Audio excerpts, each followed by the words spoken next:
For two teams that have aspirations to play into December, this match has a lot of importance in October.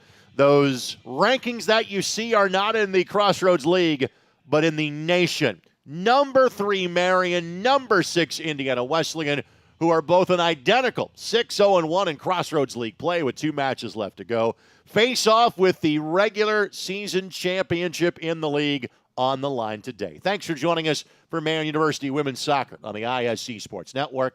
Alongside Kristen Hazley, my name is Greg Rakestraw, and this is the two-step that Justin Sullivan's team had kind of prepared for all season long. You and I were here on Monday for Marian's 3-1 win against Spring Arbor, which sets up a winner-take-all type of match in terms of the number 1 seed in the Crossroads League. Yeah, it's going to be a great top 10 matchup here this afternoon. And you said it, Greg. Both teams at the top of that crossroads table looking for 3 points here to separate themselves and really get in that top position going into the postseason. 3-1 victory for Marian, led early 1-0. Spring Arbor equalized in the second half, but Marian scored twice in the final 20 minutes to claim all 3 points against the Cougars. What impressed you about the Knights on Monday night? Well, first of all, their depth. They've been struggling with a couple key injuries here and there. We saw a few formation transfers from Coach Sullivan just based on the pace of the game. I loved their adaptability and that they just stuck with it. You know, they felt like they might not have been getting the most possession early on, but they continued to play their game and ended up on top. In studying this Indiana Wesleyan team, Kristen, what has your attention about the Wildcats? Well, it's very interesting. They're, statistically close to Marian. I mean, you look at Avery Williams, their top goal scorer, has 8 goals on the season. She likes to run vertically and high behind those fullbacks for Marian. So, they've got a few different players they can score with, but at the same time, they're looking to go quick and they're looking to counter. 8 goals for Avery Williams, 6 goals for Carly Grosser. What strikes me about both of those players, they are both freshmen, and they are doing this for a first-year head coach in Hannah Shea, who is not that far removed from her playing days at Cedarville at the Division II level. So this is an Indiana Wesleyan squad that has kind of flipped their roster a little bit, but their youth has not hurt them in the slightest. No, not at all. You said it. Grosser and, Williams, both freshmen. Obviously something that Coach Sullivan's going to have to deal with for a few years to come if those girls stick around here for Indiana Wesleyan. But, again, if you can neutralize those 2 top players, Marian stands a great chance of getting the win. What also strikes me is while we can talk about the offensive highlights of these squads, and obviously Katie Koger, who got the opening goal for Marian on Monday, gets your attention. The Indiana State transfer, 12 goals to lead Marian on the season. To say these two teams are stingy would be an understatement. Marian allowed their first goal of the Crossroads League season on, frankly, a ball that Lily Ames would like to have back against Spring Arbor. But Marian and Indiana Wesleyan now have both allowed a goal in 7 league matches to this point. But yeah, 2 top-tier defenses going at it. Marian allowing just Marian has a .53 goals against average, and Indiana Wesleyan with that .36. So I really think one of the keys to this game is going to be which team is able to find the back of the net first. Almost in any sport in the Crossroads League, when these two teams see each other, the general feel is, hey, this is going to be for the league championship. And that is the way this stands. Again, to try to explain the importance of this, if there is an outright winner here, that team clinches really because of having the tiebreaker, the number 1 seed in the conference tournament, which is all played on campus sites. So if these two were to see each other again, it would likely be on November the 12th in the championship game of the Crossroads League tournament. We'd have it for you here on the ISC Sports Network. It is certainly possible this is the first of 3 meetings over the course of the next 6 weeks between the two, because you have the regular season matchup, You have the potential Crossroads League tournament matchup, and you have the potential NAIA national tournament matchup. And these two teams, which have been so level, they both kind of had the same fate last year. They both lost in the round of 16 once they got to Florida. How equal have these teams been? The last 7 times they have played, Marian has won 3, Indiana Wesleyan has won 3, and the other one was a draw. Last year in the regular season, Marian and Indiana Wesleyan played to a draw. During the conference tournament, Marian won here in the semifinals on an 88th minute goal. Again, very little has separated these two teams. If this finishes as a draw, the tiebreaker as of now would go to Marian based on goal differential. But both teams will play for 3 in a regular season championship today. We'll take this quick timeout. When we come back. Opening kickoff from Ascension St. Vincent Field. You're watching Marian and Indiana Wesleyan, and you're doing so on the ISC Sports Network. Merchants Bank is a unique bank. As rates move up and down, our rates are always at the top. Great. Let's go. Our team has a proven track record as one of the nation's top performing banks. Now that's a top performer. What you see is what you get. A 4.00 APY money market without gimmicks or hidden fees. Let's leapfrog him. Hop to it. Merchants Bank, where your money is safe, secure, and earning more. Hop on over. This is Paul. He loves running, music, and DIY home projects. In fact, he's remodeling his kitchen thanks to a home equity line of credit from Indiana Members Credit Union. They connected him with a loan officer, got him approved at a great low rate, and made it easy for him to make his monthly payment from anywhere thanks to IMCU's digital banking. Looks like Paul can do it all with a little help from IMCU. This is Molly. She loves hiking, her dog Max, and cars that fit her lifestyle, like this cool new ride that she got with help from Indiana Members Credit Union at a great low rate. Looks like Molly is really getting the max from her credit union. Welcome back to the campus of Marian University. And Greg Rakestraw, Kristen Hazley with you here on the ISC Sports Network.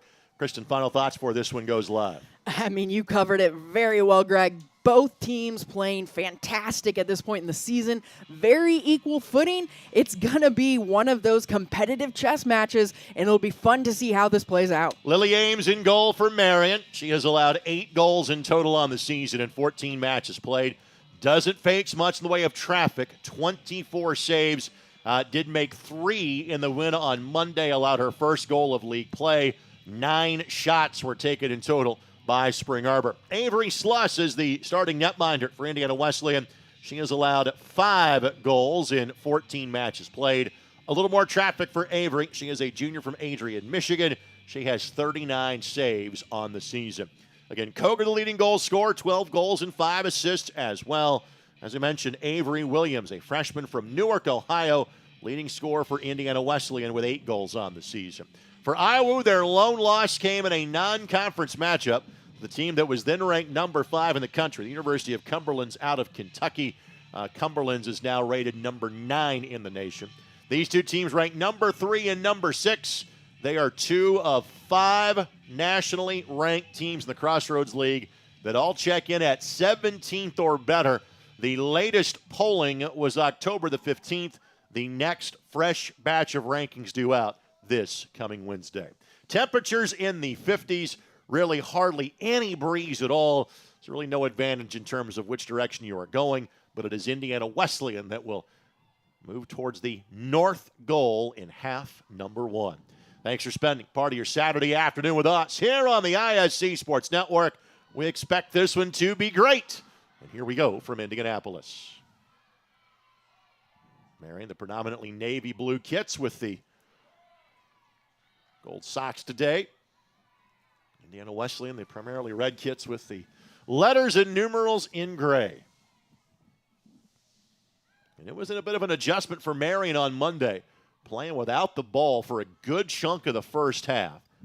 And that possession really leveled up in half number 2. Koger looking to make an early turn as she walks us towards the corner flag and just couldn't get much on it, but it will be a Marian throw-in, which Sienna Mullen will head over to take. Yeah, Greg, you said it. I mean, Marian having to deal without a lion's share of the possession in the first half on Monday.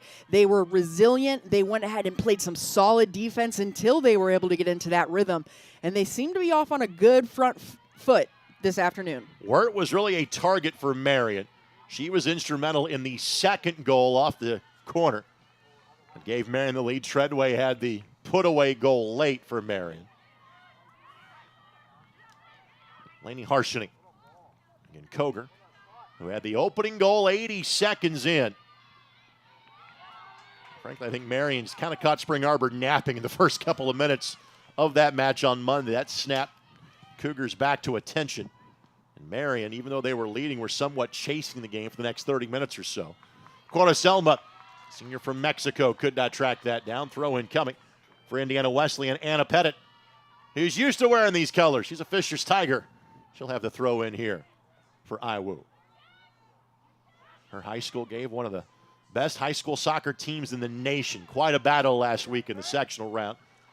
2 weeks ago, I should say, before HSE got a 1-0 victory against Fishers. From a high school standpoint, today is the semi-state round at 4 sites across the state. Good find to Parmer. Parmer gets stood up. That's Alyssa Hammond. Was able to make the play. And this transition is where Marian's got to be careful because those fullbacks sneaking up for them on the wide side leaves that diagonal ball open for Indiana Wesleyan. Good work by Harsheny to pull that back from an oncoming attacker. Going back to the other end, that physical challenge by Indiana Wesleyan. I don't think these two teams will mind if a little physicality is allowed to take place in today's game. This is definitely the definition of a rivalry for both of these teams, so I would expect to see quite a lot of emotion out on the pitch today. Yeah, if we can play this one whistle free, everybody will say, okay, fine, we'll settle this of our own accord. Ball finds Sienna Mullen. We mentioned Fisher. Sienna, the former Fisher's Tiger as well, her second year in the Marian program. Mullen finds Koger. Koger, couple of touches, trying to find a window, and just too many bodies to work through. Good team recovery there by Indiana Wesleyan. Yeah, you see Mullen there picking up the ball, driving at that back line. That's what sparked their first goal on Monday. I'd love to see her attack more with the ball. And Marian never trailed in that game. But Spring Arbor certainly had spells where they were kind of dominating the tenor and tempo of the match.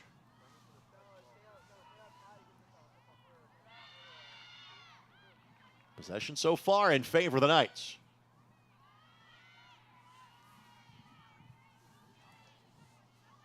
This is what Marian loves to do. They'll go ahead and bring it all the way back, switch the field, and try to go early back the other way. And Ames is really an outlet against that pressure for Marian. Absolutely. She is comfortable with her feet. She can claim those drop passes, and her distribution really is the first move of this offense. Koger able to hold off the Indiana Wesleyan defender. Two are interlocked with one another, and it will be a throw, and it will be deemed to be Marian keeping possession. The battle joined by Sarah Folk. Folk, a grad student at Indiana Wesleyan, a local product to the Marian area. Played at Eastbrook High School.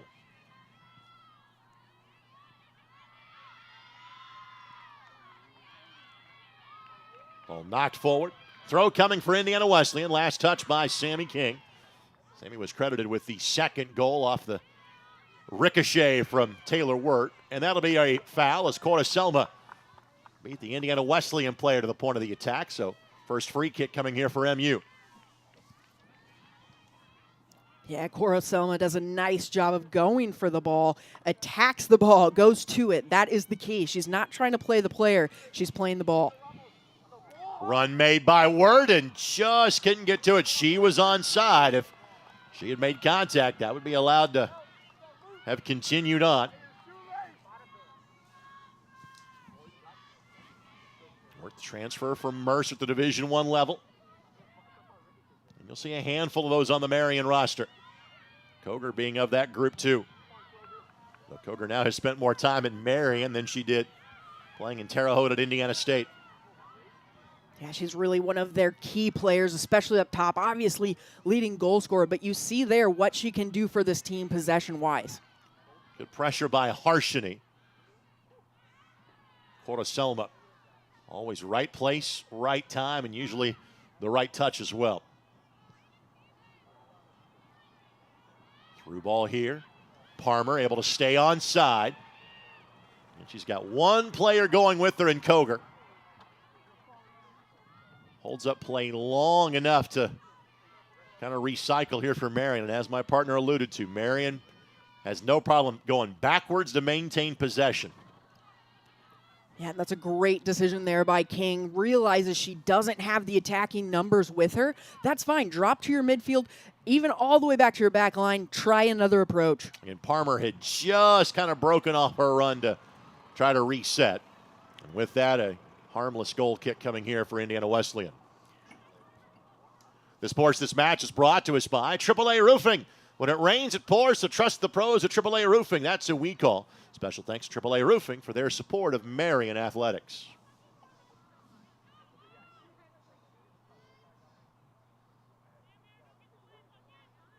Iowa will likes to build from the back, and Marian says, go right ahead. Yeah, both these teams will be trying to find those wide channels, granted in different ways. You know, Marian likes to do the outside fullback overlap, whereas Iowa's more that quick diagonal ball into Avery. Selma again. You give her that much time to read it, she'll figure it out. We'll go back to that first touch of pressure by Marian, kind of at the next dead ball. We'll do a little soccer 101 for you. King will play that ball back to Jordan Love. Now here's Harshini. Harshini, a junior from Troy, Illinois.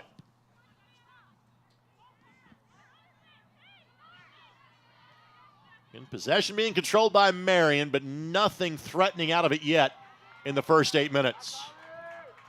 Again, we have a clean winner. That team will wrap up the #1 seed in the Crossroads League Championship. It is a draw. The goal differential as of now goes the way of Marian. Both with a match left to go. Marian has St. Francis on Wednesday. Indiana Wesleyan has Bethel. And this will be a foul against Marian. So, all right, let's go back to when Indiana Wesleyan was building from the back. Usually you will see one of those forwards almost try to push that ball to the sideline. Parmer was doing the exact opposite. Kind of talk philosophy decision there. Yeah, obviously, you know, you have to have some room between you and the ball. When you're that tight to the goal, unless they're really dedicated to winning a corner, there's really no need to play that ball into the corner to Parmer. So what she does is widens out to create more space for potentially second runners coming in at the top of the box. Good battle. Mullen engaged in that one. Koger back to Mullen. Mullen now drifting back to give Parmer a look. Ball finds Wirt instead. Good overlapping run here by Marian. That's Love, and Love again earns the throw in for Marian. I thought it was interesting when, as Iowa was trying to build from the back, usually you'll see one of those forwards almost kind of push you towards the sideline, knowing that sideline's actually a defender.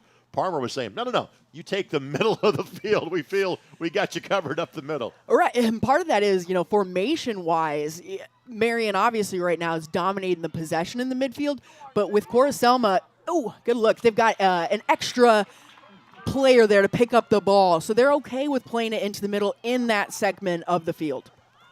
Koger with a shot on target. Slussigan is there. And you don't mind Koger having that hit from 20 yards out. 12 goals and 5 assists on the season.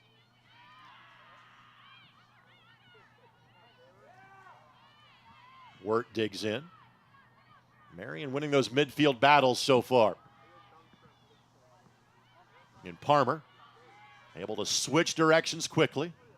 And Wesleyan, good job not just to play that ball sideways. Because of that decision, they win back possession on the throw-in. Yeah, Marian's done a nice job. They've got the right amount of players there in that left channel. They're just unable to clean it up. Referee's waving for an illegal throw in here, but able to clean it up. They'll get the ball back, and now you'll see them try and widen out and find the other side of the field.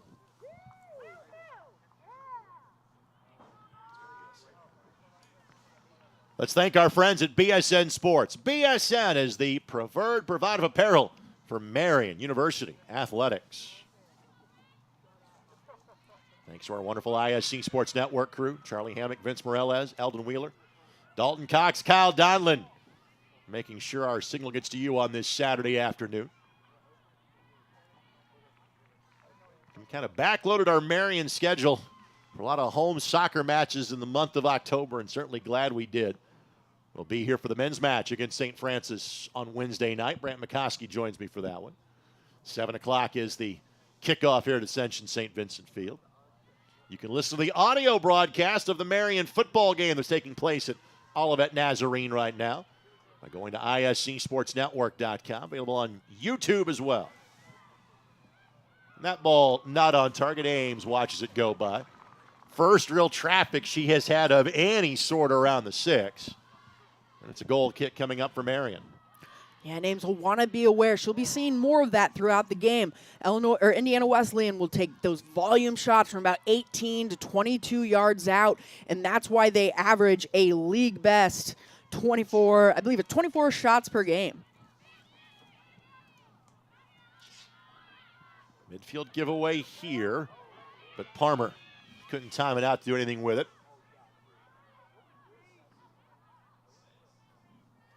Harshini. Corosoma. First chance for Indiana Wesleyan, really kind of crank up the pressure along the back line.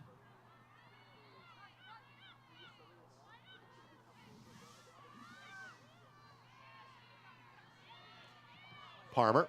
Through ball. This should not give Indiana Wesleyan much of a fit. Sluss, no problem. Koger couldn't track down Alyssa Hammond in time to do any damage there.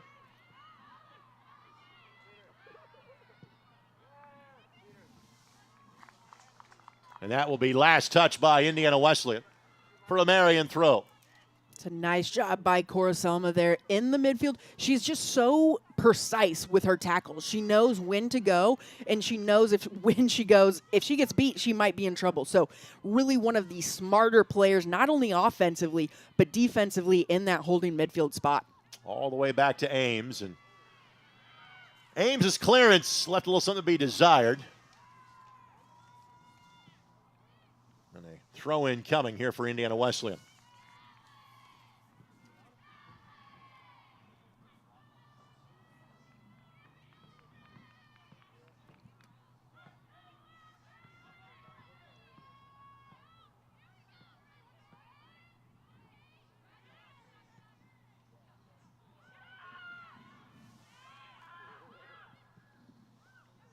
In left foot, long distance opportunity. That is Sydney Couch. Played for one of the better soccer programs in the state at Homestead High School. We're going to Indiana Wesleyan. We mentioned the Fishers and HSE battle. How about Homestead and HSE last week? HSE scored with 11 seconds to play to advance onto the semi-state round. Homestead, the only team that broke up Noblesville's string of state titles a handful of years ago. Indiana Wesleyan turning up the wick on the pressure. Jones, long distance opportunity for Koger. Ball eventually finds its way to Sienna Moment. Palmer trying to hold things up. It's the right decision by Palmer. Just has a tough defender on her back. You'd like to see her get that maybe one time back to the midfield and peel out forward. And again, team's allowed to be physical, and that's okay. Yeah, these are two really good teams. You'd rather see it kind of under-whistled in the other direction. Yeah, and neither team is really going for anything too spicy at this point. No. You know, it's very clean. It's just a physical soccer.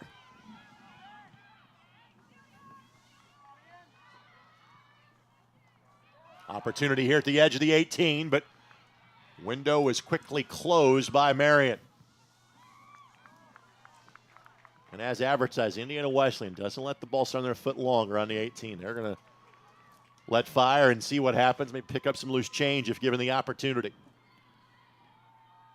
Yeah, if they get an opportunity from those wide channels, they like to cross it in just as much as Marian does. They like to drive that ball near post and sometimes have that trailer at the top of the box to just kind of clean up anything that might pop out. Want to thank our friends at Hoagies and Hops. Hoagies and Hops has been serving Pennsylvania-style hoagies and cheesesteaks in Indianapolis since 2015. Located just 6 minutes from campus, Hoagies and Hops is proud to partner with Marian University Athletics, provides a 15% discount for all fans. Show your game day ticket or your Marian ID card for hours, menu, and location. Visit hoagiesandhops.com. So we see Wirt exiting early. Treadway comes in, and Treadway, her speed was on display. So this might be a bit of a formation or tactic change by Marian. Looks like they're going to try to maybe either tuck Koger back in to hold up a little bit or go 3 at the top for Coach Sullivan. Yeah, it wouldn't shock me to see them kind of tuck Koger in just a bit in front of Selma there. You can see that in the midfield right now, it's whichever team is winning that second ball is doing a nice job of taking possession. And Marian right now in the last probably 5-ish minutes just struggling in that area. And that will be a foul against Marian, or will it? Nope. I think it's going to be a handball, I believe, is going to be the call against Indiana Wesleyan.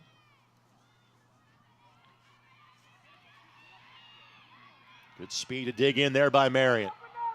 And again, by putting Koger in the middle, you're putting one of your most experienced and most physical players in terms of handling that vital possession. Parmer finds a window. Left foot, didn't get much on it. Was there a touch there? No. Goal kick coming for Indiana Wesleyan. Yeah, and you just see there one of the other advantages of pulling Koger back a little bit. It gives Parmer some more room to work. She's able to just sit on that outside back, does a nice job of turning, gets to the ball first, but then you have Koger following up. So if there is any sort of ricochet, if there is any sort of touch from the defender, there's a potential for Koger to clean it up at the top of the box. Frankly, you put your 2 fastest players up top as well. I like that personnel combination as well. And Treadway is the star of the future. She is a freshman from O'Fallon, Illinois. Koger showing that physicality immediately, trying to knock a ball free around the 18. Yeah, really with that Treadway substitution, upping the pressure on Indiana Wesleyan's back line as well. Selma gives chase. Ball finds its way to Pettit. Treadway buzzing around already. Cronin plays it to a teammate. That ball a little strong, and here comes the Knights. Love sizing up her opportunities.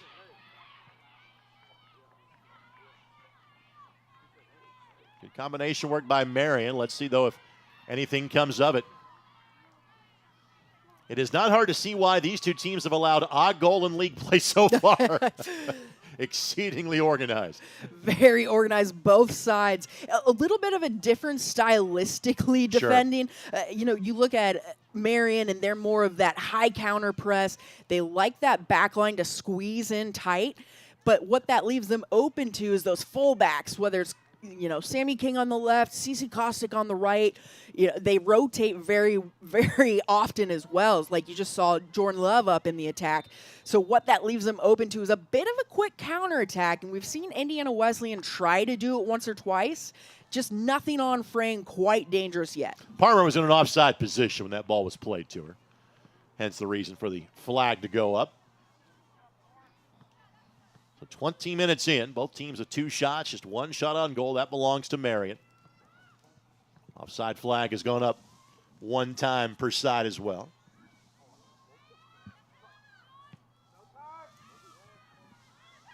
And Marian has had the better of possession. Selma. Parmer. Parmer trying to work that to the byline, plays the cross in, but you wanted to get that away from Sluss a little bit. Made that a pretty easy play for the junior. Yeah, Parmer does a nice job of taking that big touch, looking for the cross. And you said it, Greg. It's just a little bit too easy there for Sluss in the back. She's able to distribute here, but the other option Parmer has there is to go end line and then cut it back. That's where Marian generated their first goal against Spring Arbor. And I would tell you, I think that's the most dangerous place in soccer to be. If you can get that ball to the byline and turn everybody's head, good things tend to happen for you offensively. But a good giveaway there by Wesleyan. Yeah, and that angle that, when you're on that end line, the angle that the keeper has to take, really they've got to pick to try and take your cross or that second shot if it is, top of the box. So a lot of decision making has to be done defensively once you get that ball end line on your feet. Momentary pause. Koger gets around a defender. Koger slaloming through. Treadway! Side netting. Side netting. But Treadway was deemed to be in an offside position, so shot went out of counted anyway. Yeah, it's a great look by Koger. She just tries to get it back to her right foot. Touches a little heavy, so you see Treadway come over and try and finish it. You'd like to see maybe Koger go early, a little bit wider out if she can hit it with her left. Treadway picked up her 5th goal of the season. 3rd goal of the night for Marian in that 3-1 win against Spring Arbor.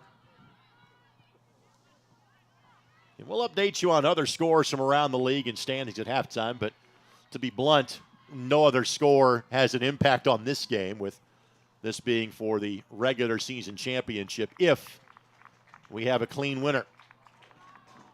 First substitution now coming on for Indiana Wesleyan.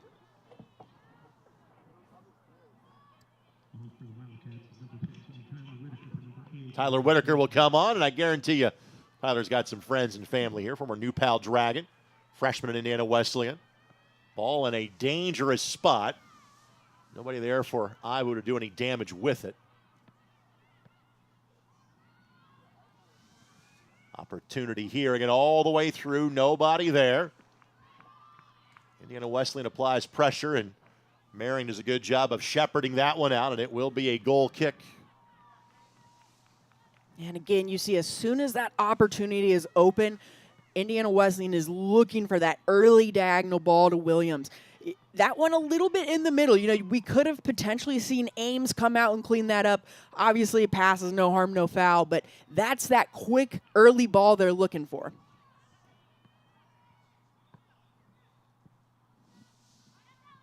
Hold up play by Treadway. Ball for Koger behind her.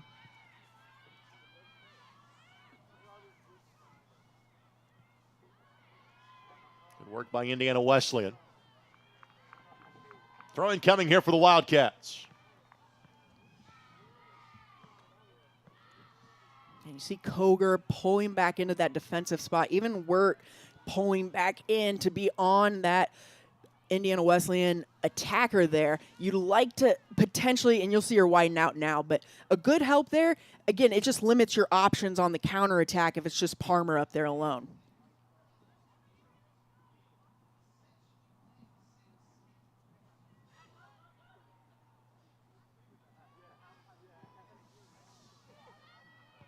And Treadway the target. Cora Selma. And there's another shot that again Ames is able to handle without much of a spot of bother. That will technically go down as the first shot on target of this match for Indiana Wesleyan.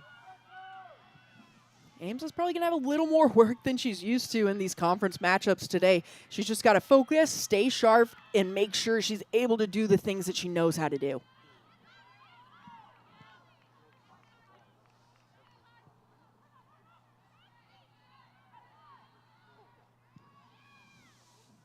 Through ball here that Ames will call off her teammates, and with a couple of yards to spare on the 18, she'll track that down. Marian going the Route 1 direction here.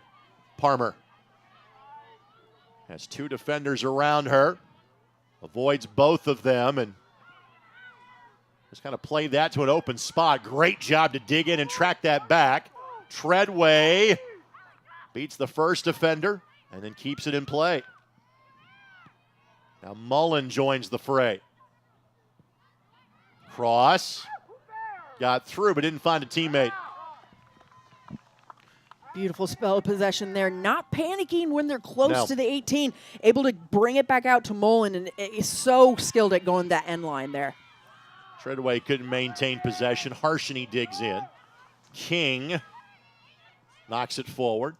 Harshini does the same. Sarah Folk tracks it down for Indiana Wesleyan. It'll be a throw-in for the Wildcats. Want to thank our friends at Masters Heating and Cooling. When the action heats up, trust Masters Heating and Cooling in Indianapolis to keep your home cool. Visit mastersindy.com.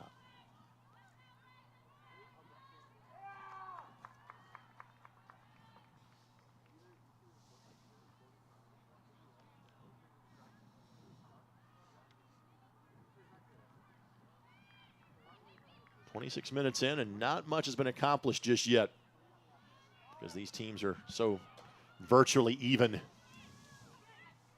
Starting to see a little more possession now for Indiana Wesleyan. Good-looking ball here, but Marian has the numbers to prevent Caitlin Vander Ark from doing any damage on a left-footed cross. Yeah, and a lot of this spell of possession coming from that number 9 on the ball, Sydney Couch. She's sitting right in that position where she can switch the field and find the next option quickly.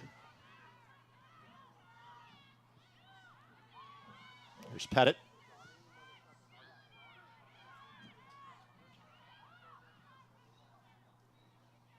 Ball played out wide for Wesleyan.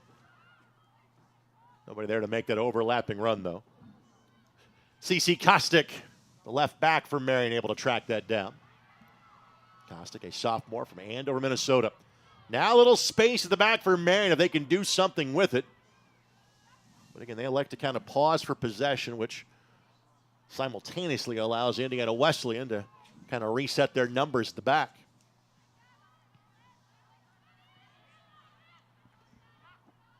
Both these two teams' draws have been of the 0-0 variety in the league. Opportunity here, but the whistle. So deemed to be a foul against Indiana Wesleyan, and frankly, it's kind of the first time we have heard a whistle for the play being a little too physical to our referee. Yeah, Marian getting a bit of a break there as Aaliyah Denton gets it on her right foot. Again, that through diagonal ball. They've just got to be step for step with her, and it looks like, yeah, just gets Kostick there a bit on the collision. They'll get the restart there in the back. Good midfield win by Indiana Wesleyan, and Cora Soma is right there. She's battling Whitaker. Again, was the first substitution for Indiana Wesleyan. Marian has a second substitution. Awaiting in midfield for our next stoppage in play. Indiana Wesleyan played Spring Arbor in the opening match of the conference campaign about 5 weeks ago. That was a 0-0 draw. Parmer has some space, has Treadway with her, knocks her forward, but after what was called at the other end, that's going to get maybe whistled here as well. Or are we going back to the spot of a previous foul?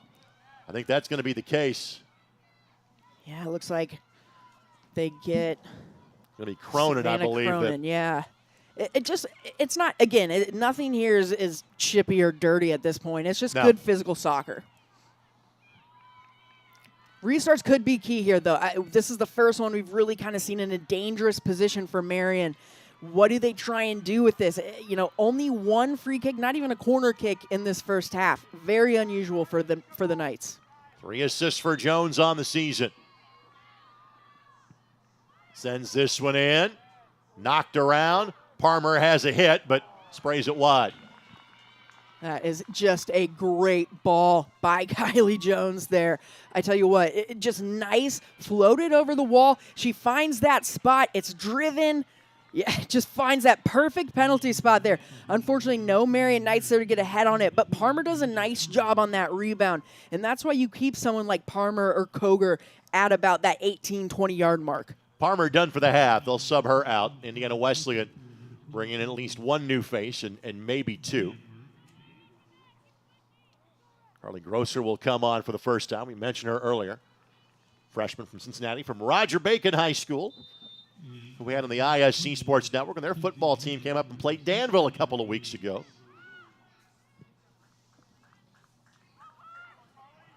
So both teams going with some fresher sets of leg up top, which you often see at this part of half number one, where subs are a bit more limited. Ball played forward. Not out of danger just yet. Jones finds the new Marian Knight player, and Lauren Marish that is in there. Did not see Lauren on Monday. Lauren from Noblesville, second year in the program. Lauren a goal and 2 assists. Advantage being played for Marian. Trying to find Koger. Defender gets ahead in the way, and read by Sluss to quickly avoid any sort of rebound or opportunity at the edge of the 18 for Marian. Yeah, not a bad first touch there for Lauren Morash. She gets the ball, checks her back, able to turn. You'd like to see her maybe find Parmer, or excuse me, not Parmer, find Wirt or, Treadway, or one of those other forwards up top since she is playing that forward position. Treadway the target here. Koger. Koger might let one rip from this distance if she can get it back to her foot. Great defending, though. Good help by Indiana Wesleyan. Both teams with 3 shots, 1 on target, 1 save so far. Numbers identical, and even the possession advantage that Marian had is starting to tilt a bit more towards being level. Harshini. And Marian's just being very smart with where they distribute the ball. Not trying to lose it in the midfield necessarily, especially if it's one of those fullbacks coming forward. They've done just a nice job of using that drop, limiting any of the giveaways.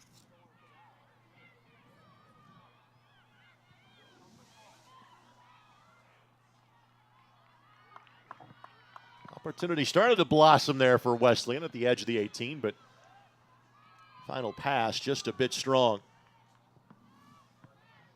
Mullen.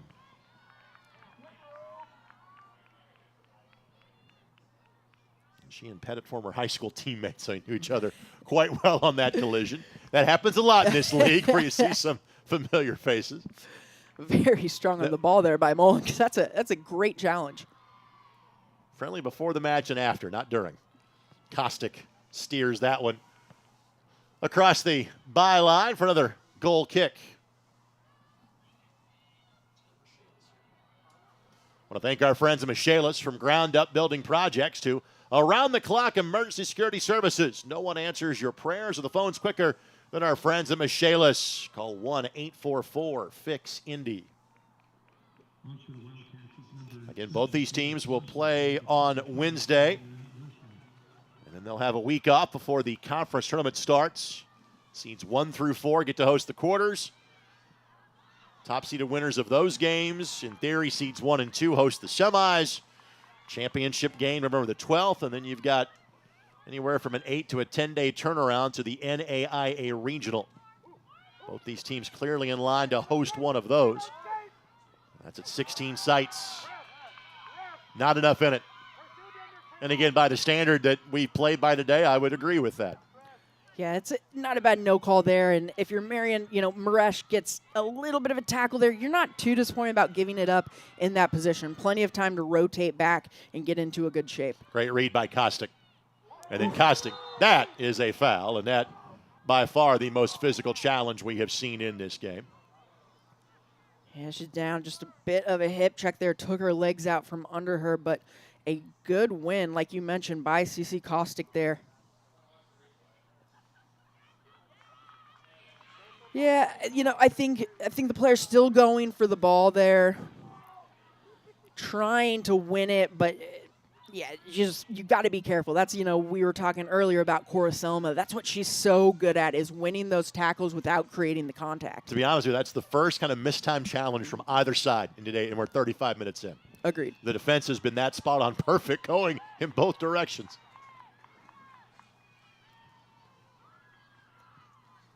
Kostick, no problem dialing up Maresh on that one. Flag stayed down for Maresh. Now can she do something with it? The answer is no. Again, well defended by Indiana Wesleyan. That touch, though, off an IWU player, so a throw-in coming. Here for Marian. 0-0 draw for Wesleyan against Spring Arbor. It was a 0-0 draw for Marian against Taylor. And again, both those teams are ranked in the top 20. Koger has a go and put Sluss on alert for a moment. She kind of quickly got her bearings and knew that was going to steer wide of the target. But on a day like today where these two teams are so equal, it may be a moment from 25, 30 yards out that has to decide it if we have a decision today. Yeah, we talked pregame. I think the team that scores the first goal obviously has a massive advantage. Each team, though, both of these defenses allowing less than 7 shots a game. So, again, at a premium here, you've got to take your chances when you can get them.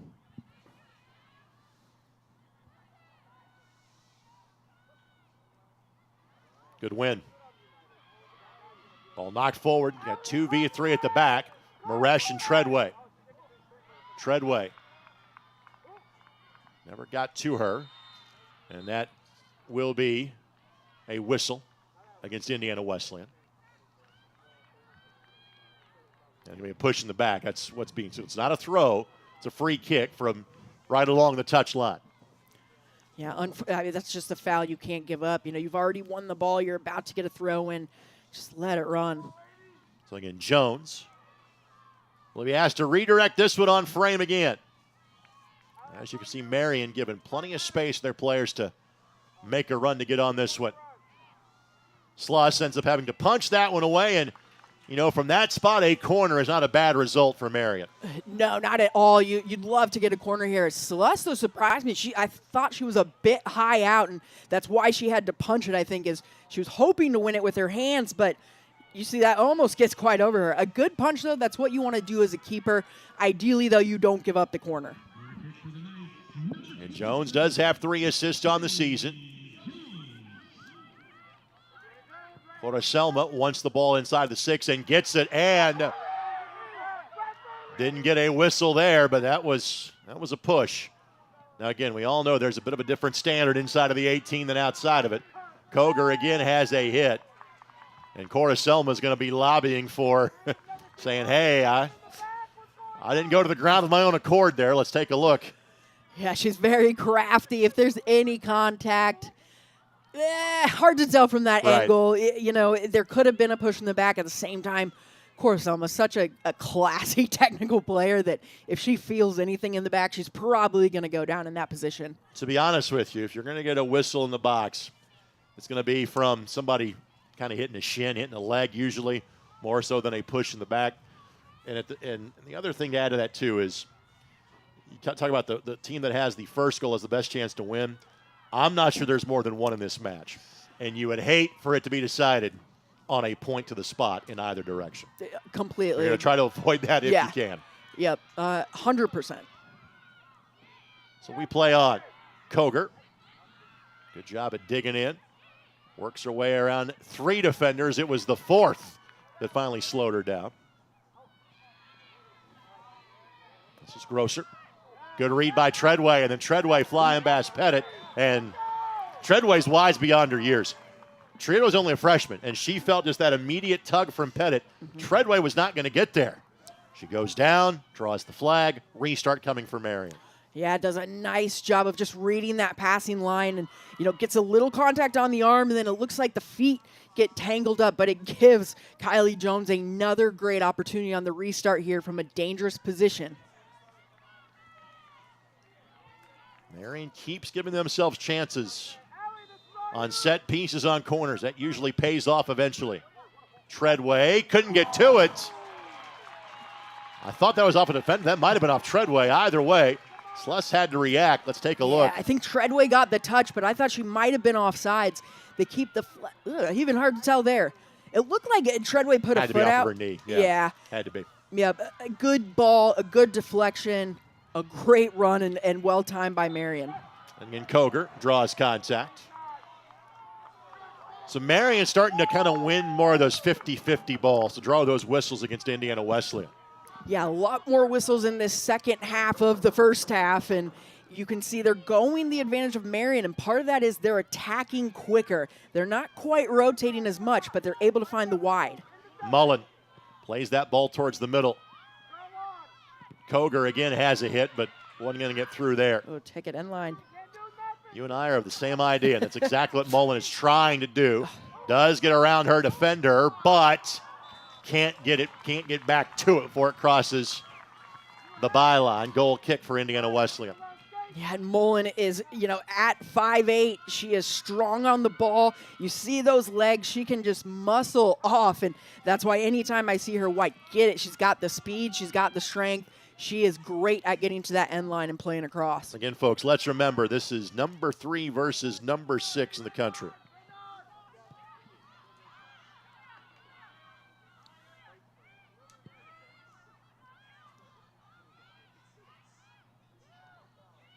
Just one loss for the two teams combined. That was at the University of Cumberlands by Indiana Wesleyan. Quick look to find a teammate.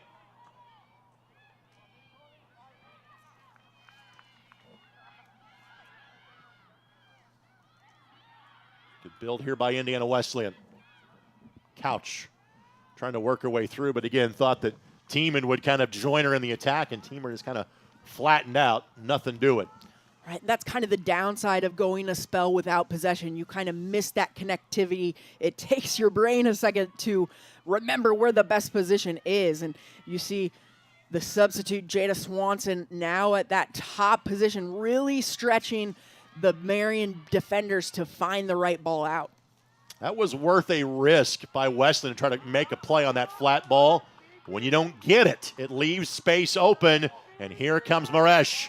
Can she get there in time? No. Really good win by Indiana Wesleyan. It will be a throw for Marian, but that was good hustle on the defense by Cronin to get there just in the nick of time. Yeah, and it's great awareness by Marian to go quick, realizing Indiana Wesleyan has thrown some attackers forward. They find Maresh down the line, get the throw, and now they can really transition into their attacking third. Treadway. Couldn't make the turn in possession, but again, Cora Silma.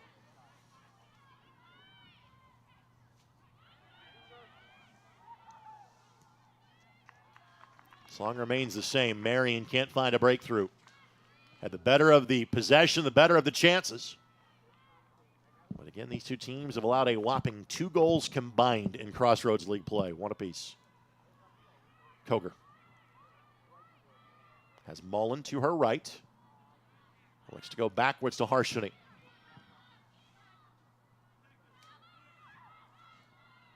I like that drop pass there, too, back to Harshini. It allows Mullen to widen out. Trying the cross. Treadway, right idea, just couldn't get there. Right idea by Marian.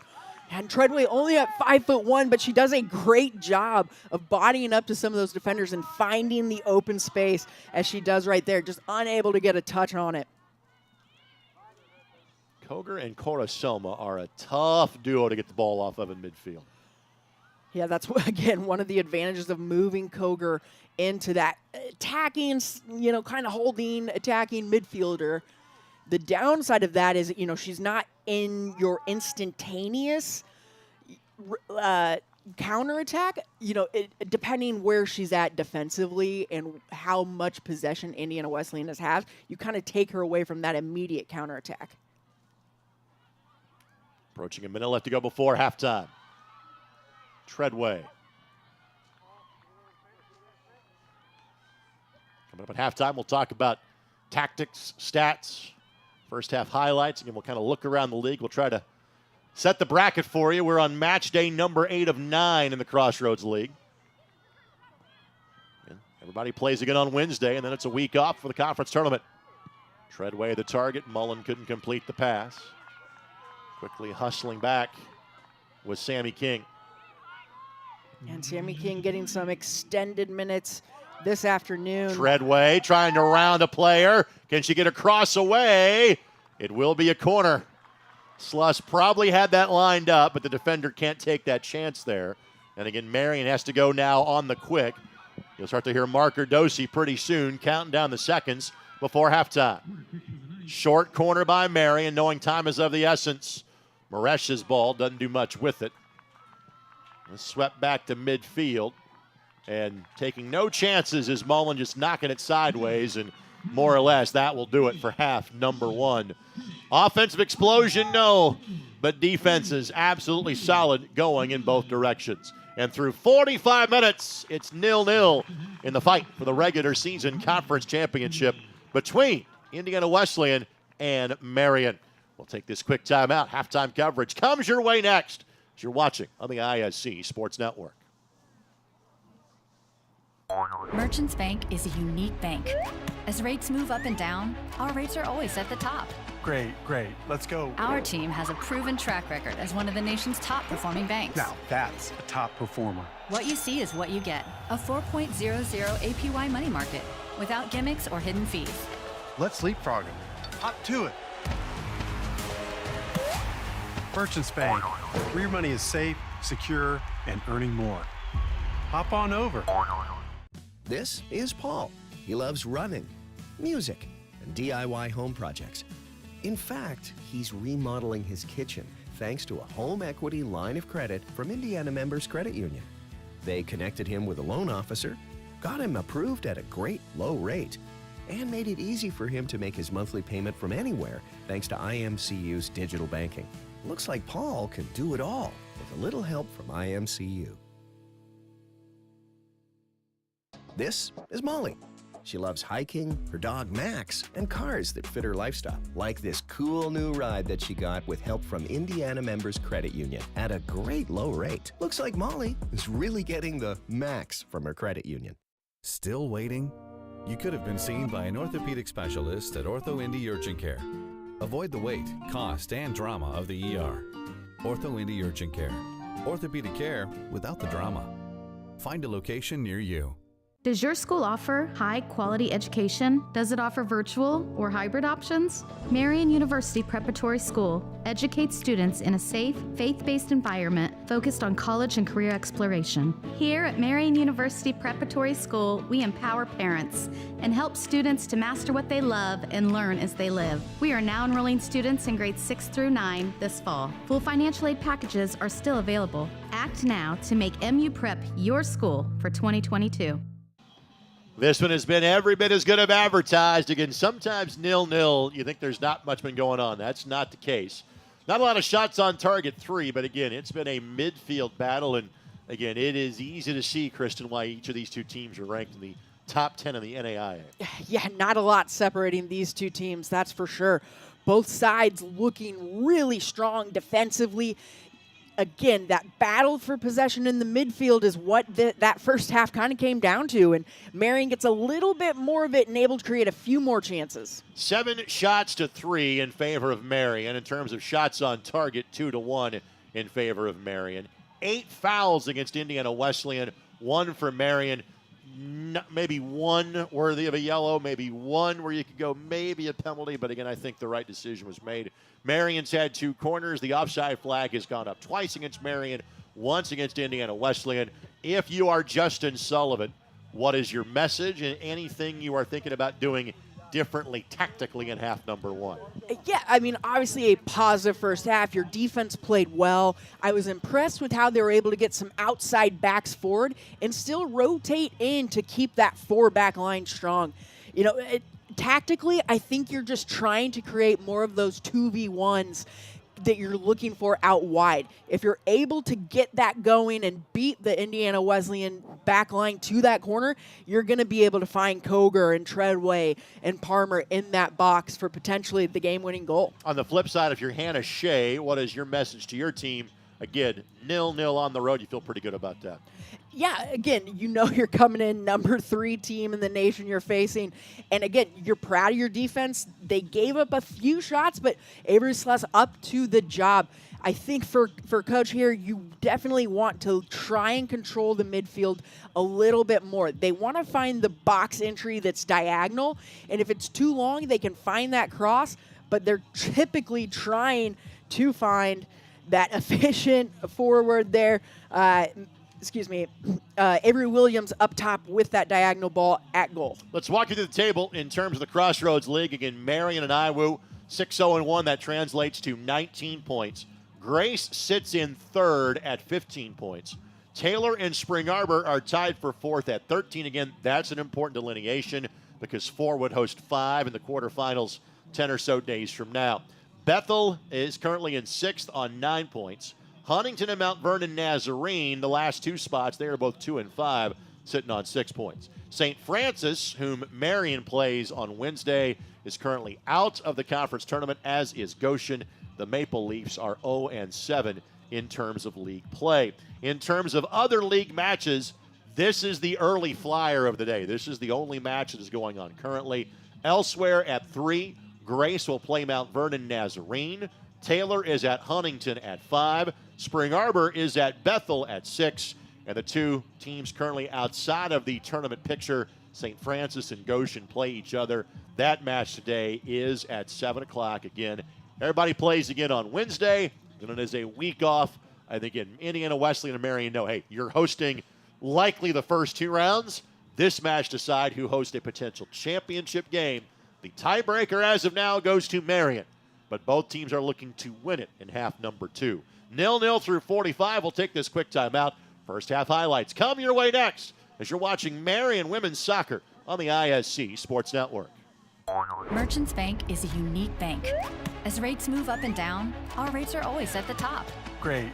Let's go. Our team has a proven track record as one of the nation's top performing banks. Now, that's a top performer. What you see is what you get. A 4.00 APY money market without gimmicks or hidden fees. Let's leapfrog him. Hop to it. Merchants Bank, where your money is safe, secure, and earning more. Hop on over. This is Paul. He loves running, music, and DIY home projects. In fact, he's remodeling his kitchen thanks to a home equity line of credit from Indiana Members Credit Union. They connected him with a loan officer, got him approved at a great low rate, and made it easy for him to make his monthly payment from anywhere thanks to IMCU's digital banking. Looks like Paul can do it all with a little help from IMCU. This is Molly. She loves hiking, her dog Max, and cars that fit her lifestyle, like this cool new ride that she got with help from Indiana Members Credit Union at a great low rate. Looks like Molly is really getting the max from her credit union. Still waiting? You could have been seen by an orthopedic specialist at Ortho Indy Urgent Care. Avoid the wait, cost, and drama of the ER. Ortho Indy Urgent Care. Orthopedic care without the drama. Find a location near you. Does your school offer high-quality education? Does it offer virtual or hybrid options? Marian University Preparatory School educates students in a safe, faith-based environment focused on college and career exploration. Here at Marian University Preparatory School, we empower parents and help students to master what they love and learn as they live. We are now enrolling students in grades 6 through 9 this fall. Full financial aid packages are still available. Act now to make MU Prep your school for 2022. Let's show you highlights from half number 1. And again, possession in favor of Marian, shots in favor of Marian. I'm not sure if there were, frankly, all that many threatening moments. Neither keeper, again, just a total of 3 saves. Keepers were solid. It didn't have to be spectacular in half number 1. No, they really didn't. You know, a few shots on goal, like you said, but nothing too testing on both keepers. You feel like Marian maybe had a few more of the better chances as we see that one go just wide there. But again, both defenses doing a nice job of limiting the quality of shots that these offenses are getting off. And again, do you think we see much of a change in terms of how either team wants to operate in half number 2? Potentially, you know, you could see Indiana Wesleyan go ahead and put 2 up top. They looked like they came out in a 4-2-3-1. So adding a second forward not only gives you another option offensively, but if you do lose the ball, they might look to push Marian wide and trap on that counter pressure on the defense. Now, this is not the only soccer match you can catch today on the ISC Sports Network, and Kristen will have the call on both of them. She's joined by Kurt Darling at 6 o'clock as Southern Indiana FC, that plays in the UPSL Kentucky-Tennessee division, will take on Tennessee Tempo. Tennessee Tempo, the UPSL Spring National Champions. They already have a guaranteed berth in next year's Open Cup. They are the only team to beat Southern Indiana this calendar year in terms of a UPSL regular season match. First of all, thanks for filling in for Brant McCoskey on that. And secondarily, what are you looking forward to tonight? Well, I am, like you said, very, very lucky today. I've got 2 fantastic games. You know, looking for another competitive one. The Tempo versus Southern Indiana FC, obviously a little bit higher pace, probably some more physicality, but Southern Indiana FC is looking for some payback from their earlier matchup this year. They suffered from a red card and had to defend a lot of that game. So I'm looking forward to almost a rematch for pride, rematch for obviously standings in the conference, but it's going to be another fantastic matchup. Again, that one is at 6 o'clock from the Green Valley Soccer Complex in New Albany. Kurt Darling, Kristen Hazley have the call coming up following this for those of you watching along on ISC TV. Now, take a look at our upcoming Marian University athletic schedule on the ISC Sports Network.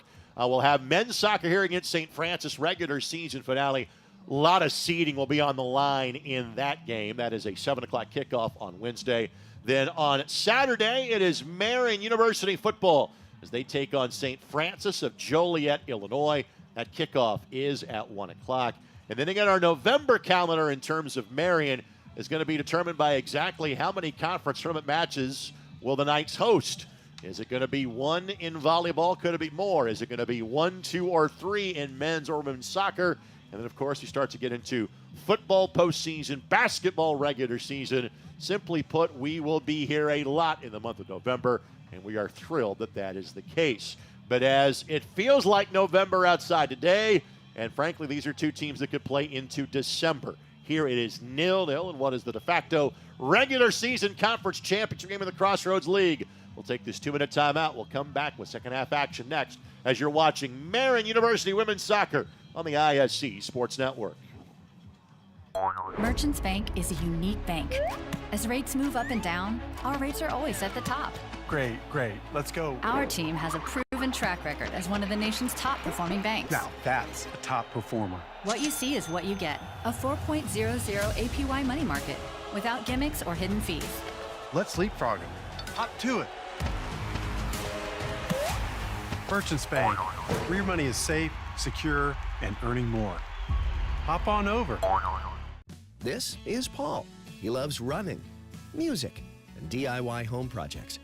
In fact, he's remodeling his kitchen thanks to a home equity line of credit from Indiana Members Credit Union.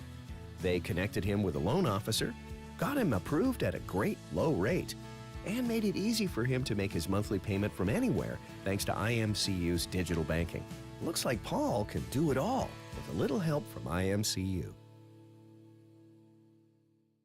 Does your school offer high-quality education? Does it offer virtual or hybrid options? Marian University Preparatory School educates students in a safe, faith-based environment focused on college and career exploration. Here at Marian University Preparatory School, we empower parents and help students to master what they love and learn as they live. We are now enrolling students in grades 6 through 9 this fall. Full financial aid packages are still available. Act now to make MU Prep your school for 2022.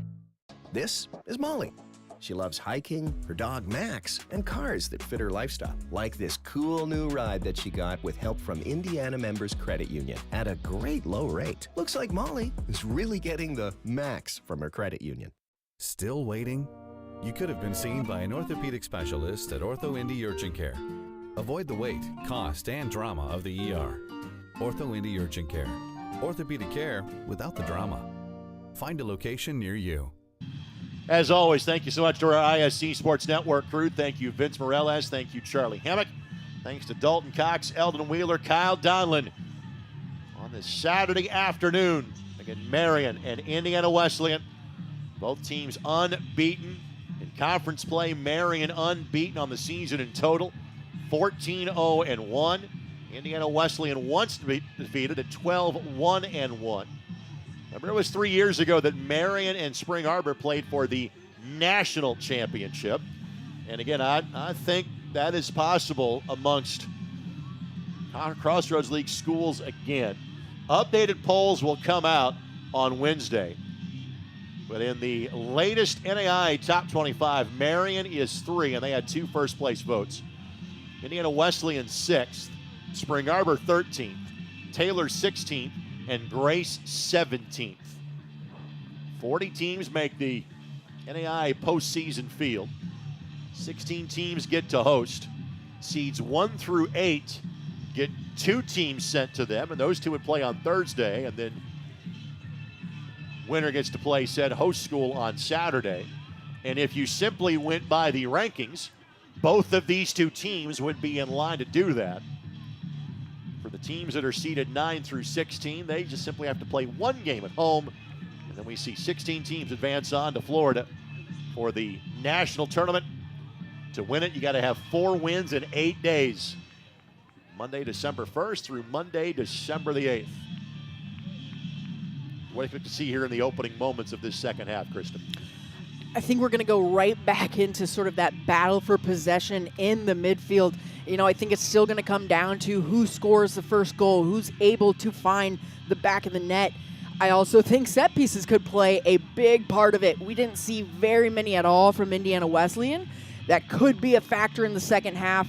And then finally, that wing battle. You know, Marian's 2 versus 1 overlap versus Indiana Wesleyan's quick forward diagonal balls into Avery. Let's talk about personnel here a little bit.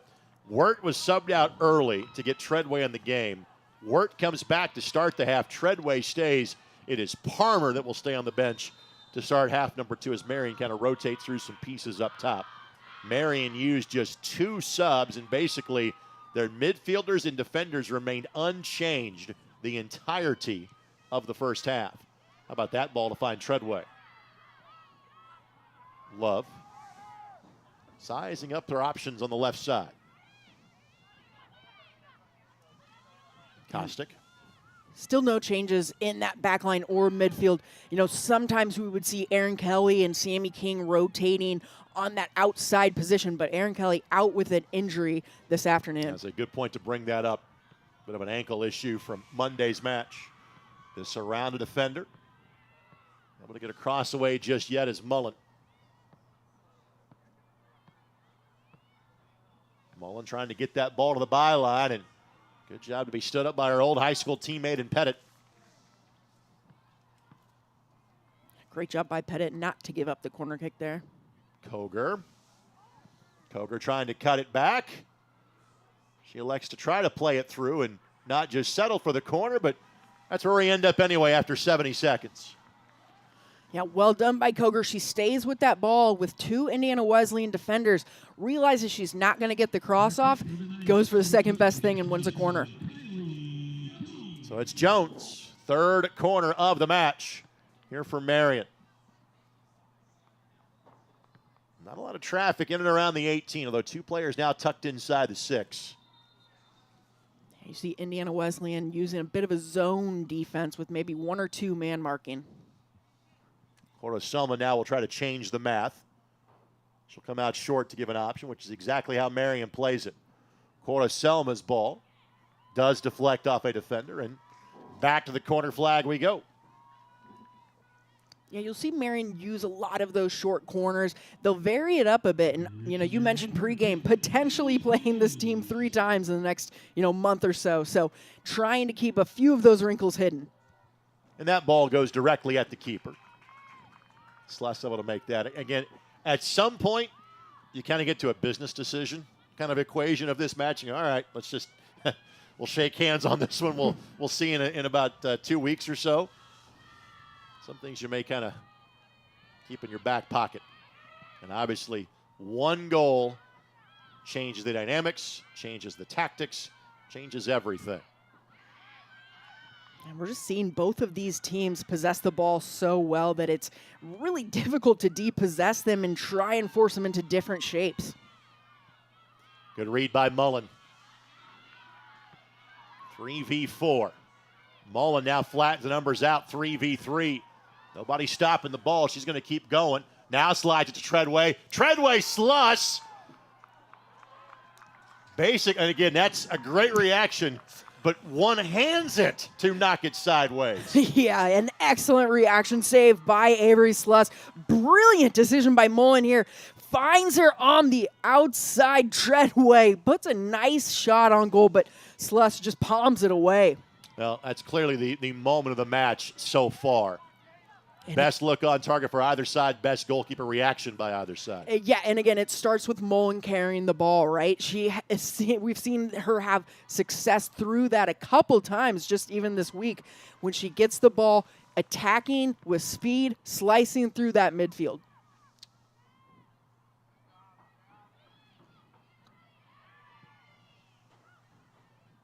8 shots so far for Marian. That was their 3rd on target. Throw in coming here for Indiana Wesleyan.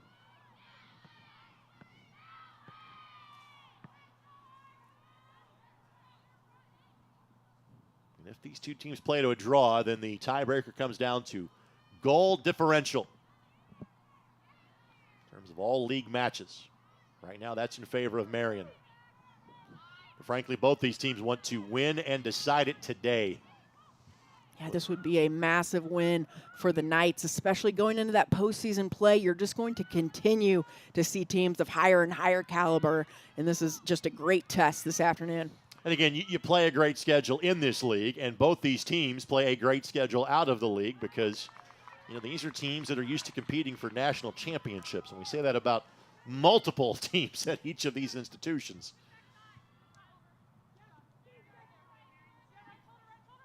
Tiemann on the throw. Tiemann played at East Central High School. Good job by Koger to fend off the challenge. Just toe pokes it forward to Wirt. Wirt for Treadway.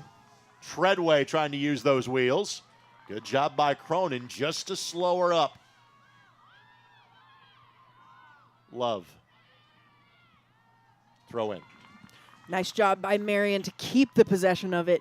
As that ball drops to Love, she might have had an early service. Couldn't really see, though, if there was anyone in the box prepared. Wirt. Trying to get Mullen to make the run forward. Cortosoma.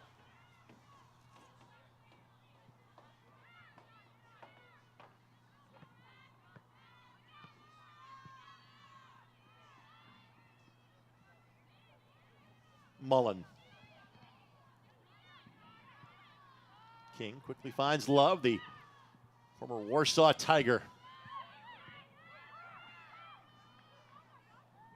It's a very connected Marian team.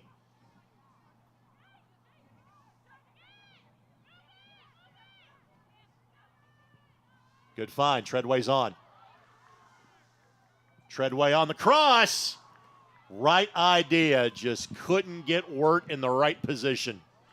Yeah, excellent job by Marian there, finding the early ball in, and this is where they have to be careful on the transition, but able to clean it up there.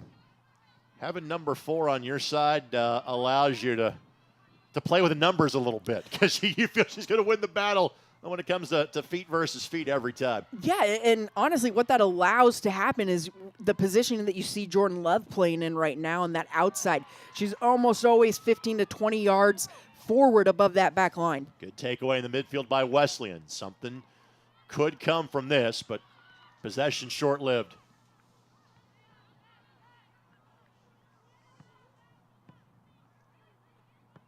Mullen being given space.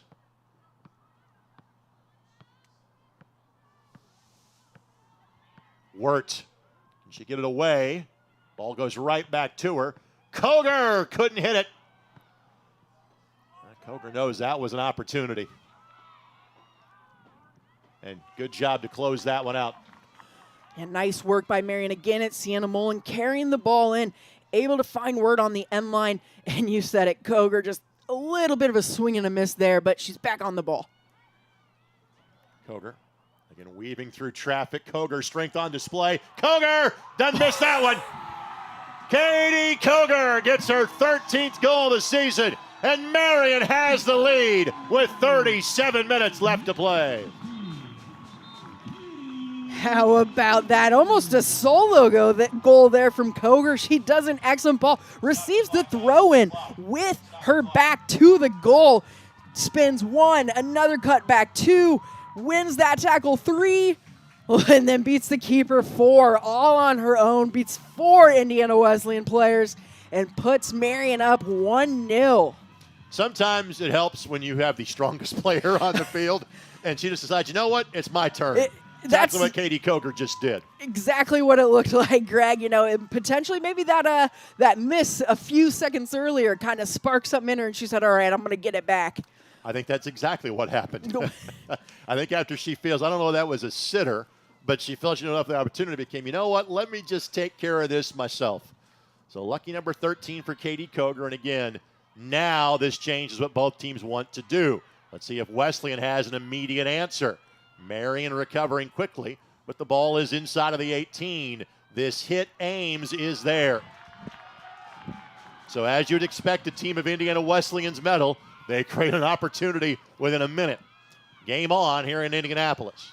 Yeah, and they're going to continue this high press that you see, making it harder for Marian to build out of the back like they like to do.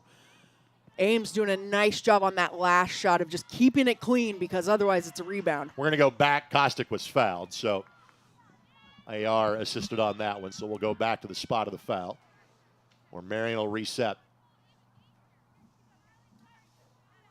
Coger had the opening salvo against Spring Arbor. That was on exquisite service from Sienna Mullen. That was all Coger on that one. You love to see that from a forward, just the ability to say, I'm going to take these players on and beat them. And I think for Marian, sometimes you lose a little bit of that just because you're so focused on keeping possession. Obviously, not every player is going to be able to beat 3 defenders in a box. So, maybe not encouraged all the time, but again, it's the difference here in this game. Welker had a handful of Coger's jersey. That was the reason for the foul whistled there. Bit of a giveaway by Love. Selma digs in. Right place, right time, always. Her sense of timing is impeccable. We've been saying that for 4 years. And, to step further, she already knows when she wins the ball where she's going to play it to keep it as well. Wirt just mistimed that run by about a second. Just was a yard in front when the ball was played towards her. Of this Marian group, Selma is a senior. Coger is a senior. Overall, it's a young group. Kylie Conrad, who we have not seen today, is a senior as well, but the seniors they have are tough to replace what Coger and Selma can do. Yeah, Selma is going to be very, very tough to replace, but Justin Sullivan and his staff do such a nice job of recruiting everything from players coming out of high school to transfers to fifth years. They've always got some good talent coming in. 50-50 ball picked up by Indiana Wesleyan. Here's Avery Williams. Avery with 8 goals on the season.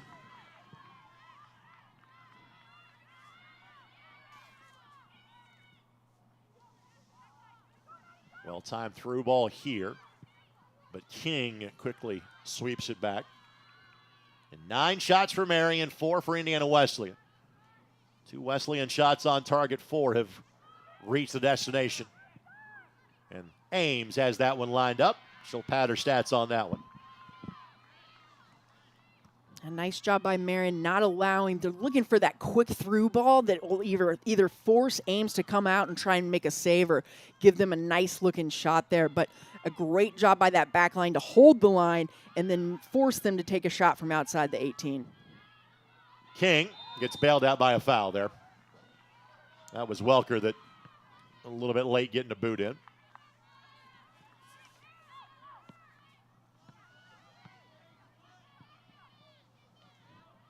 Coger waits that one perfectly for Love.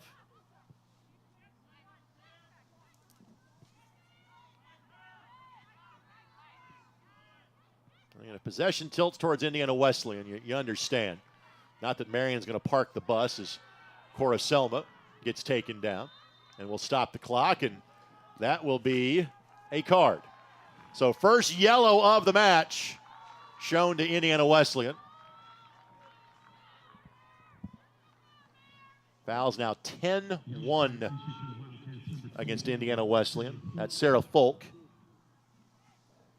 And again, not necessarily a dirty tackle, but probably the second or third one. Folk's given up there in that midfield. Referee pulls out the yellow, gives her a warning, and now we'll see how Marian restarts here.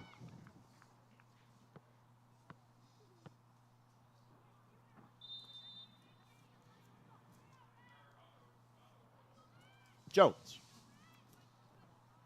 Coger was a target, but Coger is deemed to have used a little leverage for positioning. So restart coming at the edge of the 18.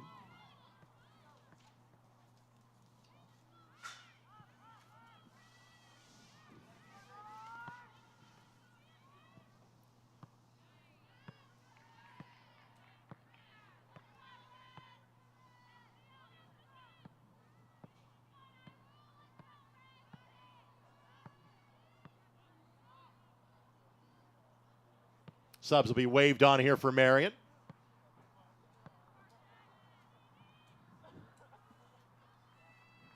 Coming on for the Knights. Love will exit. Liz Fisher, who we saw briefly on Monday, will come in for Marian. Another freshman here on Coach Sullivan's team. And interesting, I think they've actually gone to 3 in the back. Coker tries to send that in. And that will be a corner coming here for Marian. Let's thank our friends at Miller Transportation. They are the official transportation sponsor of Marian University Athletics. Here comes Jones. It is a well-worn path now to the corner flag for Marian. This is their 5th. Maresh came in for Treadway. That was the other substitution. Maresh was the target. All headed away, and that should be a throw-in for Marian. And it will be. It's a good ball in there. Trying to find the near post runner. Just flicked on by Indiana Wesleyan. Well defended and well played. Kostick gets ahead to it. Cora Selma gets a boot to it. Couldn't hang on there. Good win by Mullen, though. Now Cora Selma gets to lead the charge, but didn't have a player making the run that she thought was going to take place.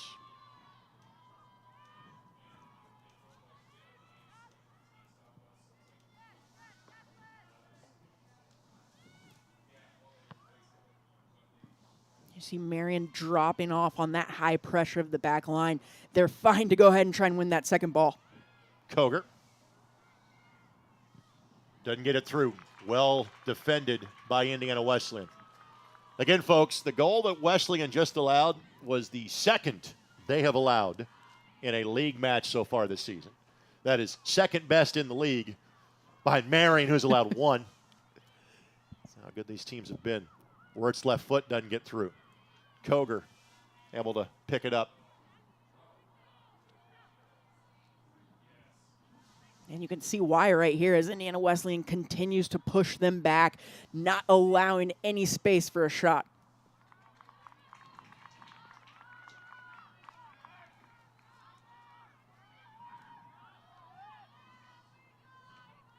There was a brief period of building from the back for Indiana Wesleyan. That has gone away. Maresh zigzagging on the ball to try to maintain possession. Harshini does just enough for Marian. All the way back to Ames. Finds Fisher. But deemed to be last touched by Fisher. And we'll see a substitution waved on for Indiana Wesleyan. Before Tiemann has the throw in. Avery Williams will take a seat. Tyler Whitaker will come back on. And when Fisher came in for Jordan Love, I can't quite tell. It might be a 3-4-3 we're looking at, but it seems like they've got 3 defenders hanging way back, and then Fisher will kind of play right in front of them, but they're passing on Avery Williams back and forth. Good job by Fisher. There will be a throw for Indiana Wesleyan. That was Vander Aert kind of buzzing around the ball. Sophomore from Byron Center, Michigan. King began her college days at Bowling Green, the D1 ranks. Maresh. Possession short-lived. Shot from distance and Ames had lined up.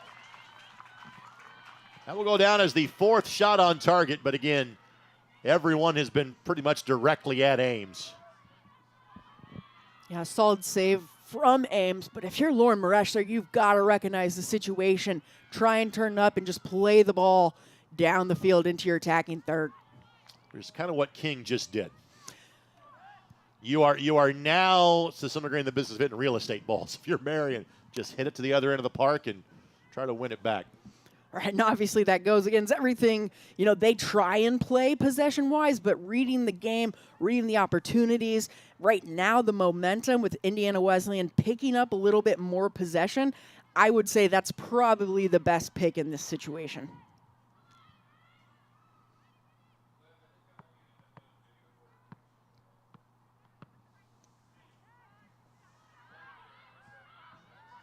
Good cut back here.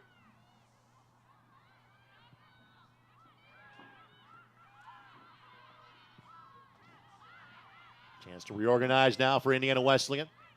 Hammond on the redirection.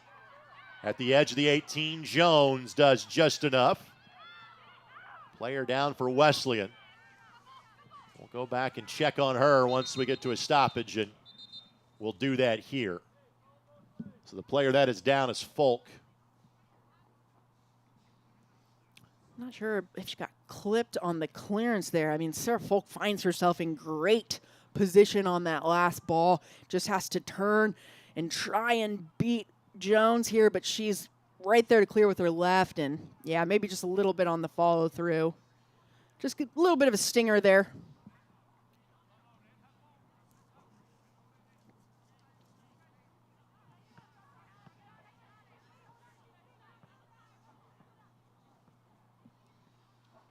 I'm going to say Coger kind of having the same realization as we're showing you the injured player. But Coger saying, hey, wait a minute, there really wasn't established possession when that whistle was blown. But possession is being given back to Indiana Wesleyan.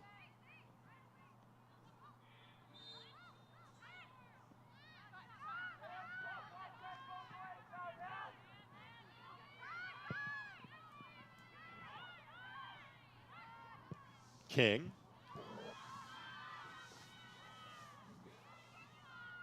Good job to dig in. Fisher applying pressure. It's well done by Marian. Wirt, the flick back to King.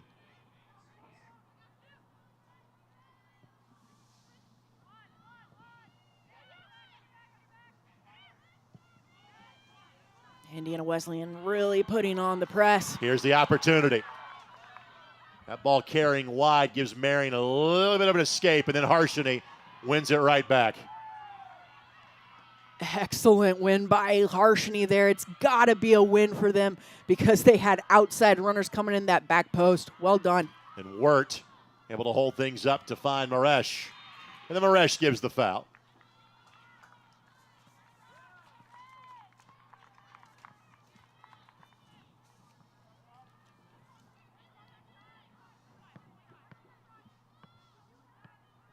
Indiana Wesleyan, the last couple times down the field, is really using their defensive press on Marian in their defensive third to go ahead and put on a few different looks at goal. I think Marian fans know well enough. These last 25 minutes are not going to be easy. No, Indiana Wesleyan already putting on a great response. You've seen more possession for them down in their attacking third, and Marian having to use some more clearances, not typically building out of the back. A little bit, I don't want to call it panic, but they're definitely, on edge in that back line. Want to thank our friends at Pepsi. Grab a Pepsi and some friends and get in the game. Pepsi is a proud partner of Marian University. The edge of the 18. Jones didn't clear that the way she would want to. Kostick plays at neutral, and frankly, this has been kind of the most stuck in that Marian has been defensively in the match. Yeah, and part of it is if you look right now, Yeah, Maresh was their highest player, and she was all the way back at the 18. There's no room for them to go forward except this, dribbling with it out. Marish, Selma asking for a foul, didn't get it. Yeah, I think that should have come back for Selma. Well, sometimes the ball finds you. If you're a believer that the ball is a teller of truths, there you go.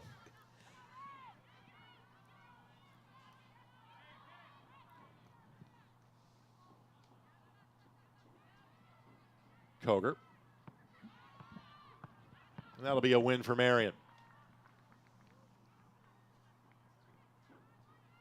And Marian goes to St. Francis on Wednesday. Indiana Wesleyan takes on Bethel. Good find. Maresh has Mullen to her right. Just hit that ball a little too directly. But if your consolation prize is a corner, you'll take that for Marian, as we're about to hit the halfway moment of half number 2. You'll absolutely take that restart from the corner. It's a nice job by Sammy King, able to turn up into space and finds Maresh forward with the direct ball. And, I mean, Mullen almost gets the end of that for another cross, but they'll take the corner.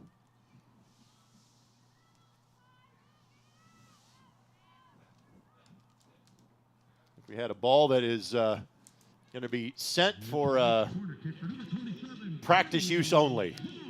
Hence kind of the momentary delay. Selma and Maresh tucked inside of the 6.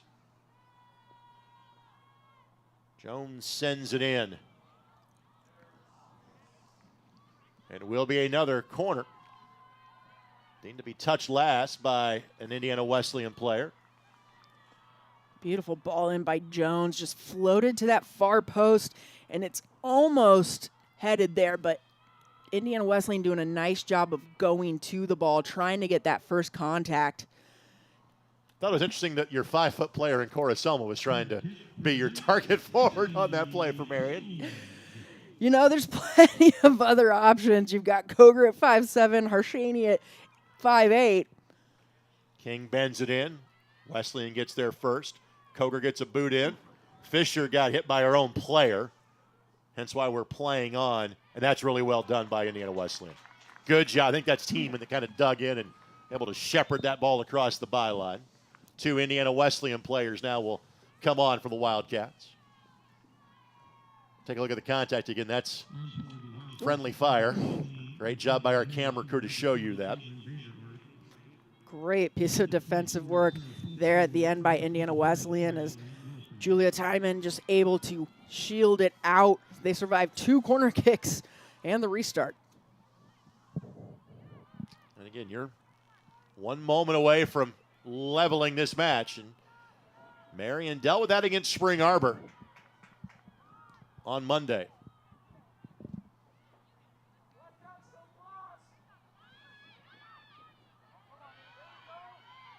Harshani. Good run here. And that pressure leaves the door open for Marian. Koger will try to widen this out. Koger, right foot. No. Just steered it wide. Oh, and she wanted that one back. As soon as she sees it go a little wide, bends over. She knows that was a great chance. She picks it up. Yeah, it just goes on that right foot. And ooh. And then Maresh is almost there on the far post to finish it. So just in between that cross and a shot, she had the keeper beat. Another great opportunity for Marian on the counterattack. Fisher comes back out of the contest. Treadway returns.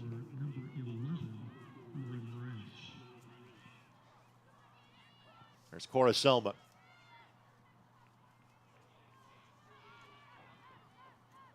Treadway. Good run by Treadway, and I think there was a late touch there by Wesleyan. Yep, it'll be a corner. And you've done a great job of talking about tactics and formation. They're almost playing Selma between the midfielders and defenders at this point. Yeah, her and it looked like Sammy King a little bit earlier. They're just kind of sitting in front of that back line. Not even a safety plug. It's just the first transition going forward. And they're really trying to just dominate that midfield possession. They know that they can do that and keep the ball, and I'm thinking that's how they're probably going to try and run this clock out. Or someone making a run towards the corner flag to give a short option here. Ball simply played out wide for possession.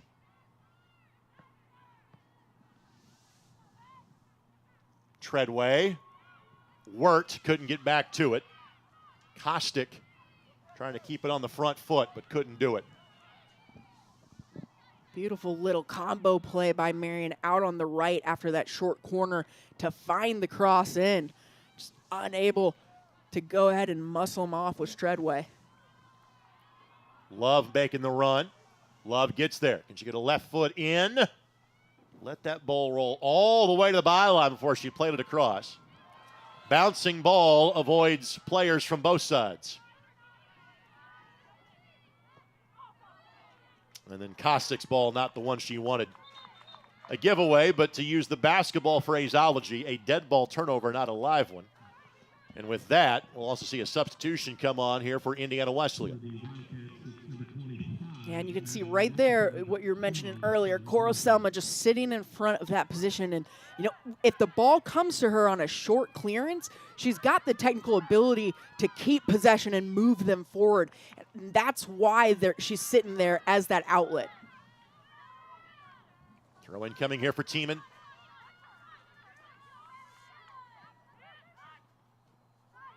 This is Whitaker. Trying to switch up sides of the attack. Mullen gives chase for Marian. Shoulder to shoulder, and Harshini finds Treadway. And Treadway likes her chances in a speed contest. She's simply trying to play that past the defender. Cora Selma, how about that find to find Wirt? But we're going to go back. Cora Selma got knocked to the ground, so we'll go back to the spot of the foul. Cora Selma a bit slow to get up, but playing the position she has for 4 years at Marian, she's used to kind of taking that every game. Marian, we tell you the first that it's a little shorter for her to fall than maybe some others. A little less ground to cover. She's amazingly healthy, too. Very rarely do you see her missing time.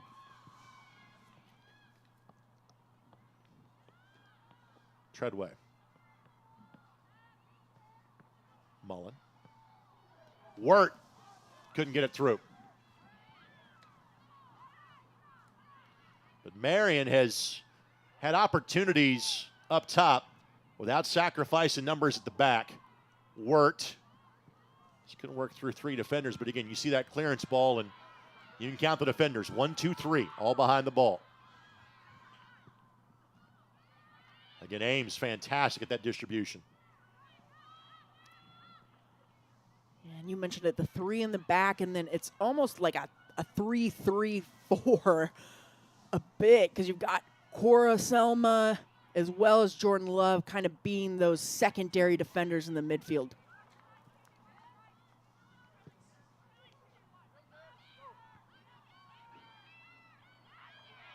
And Cora Selma, again, great job. Forearm in the back. Second yellow to be shown to an Indiana Wesleyan player. That's a good call there, and it's Madeline Welker, the senior from Fort Wayne, trying to win that midfield ball. It's an important one for Indiana Wesleyan to try and get back into this game. But Cora Selma, you know, she's shorter, but she can get up and draw the foul. Well, again, she knows exactly where to be. Remember, put her body in front of the player and was looking for contact the entire time.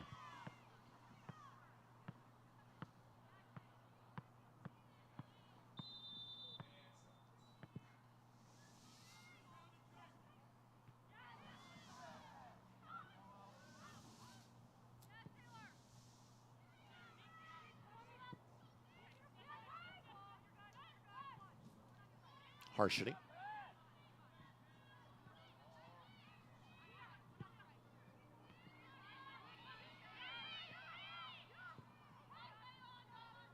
Worked. Good turn.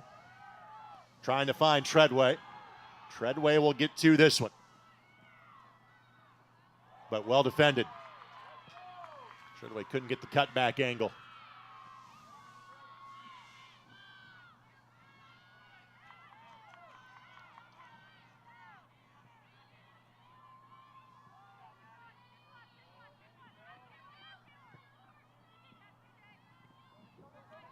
Right idea. But Kostick could have played that back to Ames, but sideways ball here is never a bad thing. No, Kylie Jones has to be careful, though, on those steps. She does a nice job of getting a touch there, but if she gets pulled out of the play, they are going to have to rotate in another outside back to fill that spot if she can't recover. Want to thank our friends at Spot. Today's logistics marketplace is an ever-changing landscape where you can make your mark as a leading third-party logistics company in North America. Spot gives you the tools to tackle industry challenges for our partners. Here, initiative, drive, and teamwork form the basis for a rewarding, fast-paced career. Visit spotinc.com/careers for more information. Spot is proud to partner with Marian University.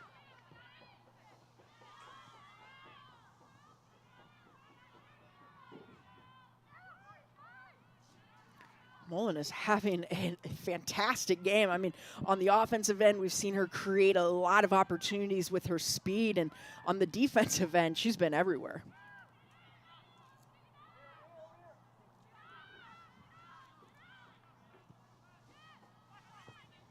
Into the game for Marian is Kylie Conrad. Kylie, a senior from Brownsburg.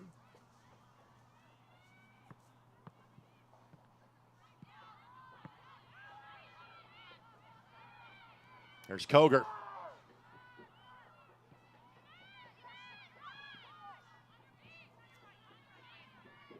Well, Marian's best players have stepped to the fore today. Koger and Cora Selma. No doubt, Cora Selma has just been a force in the midfield like she typically is. But in a game like today where possession really, really matters as far as limiting opportunities, she's been spot on. Koger and Conrad up top. Conrad's ball. Left a little something to be desired there.